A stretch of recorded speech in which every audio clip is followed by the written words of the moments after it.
Hence the being capable of forming a tornado.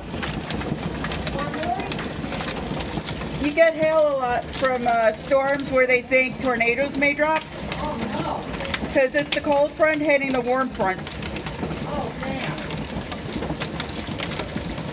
And hail's formed by the going up and down and getting cold and then warm and then cold and then warm until it gets too heavy and it drops. Yeah.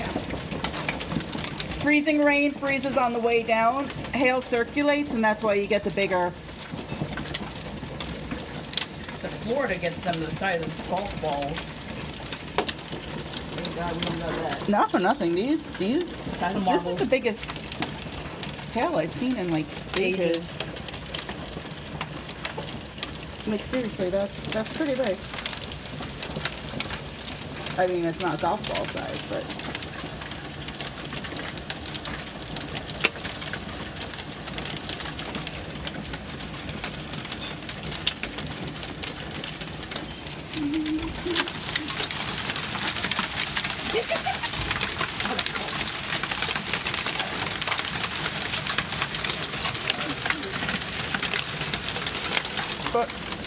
What was that?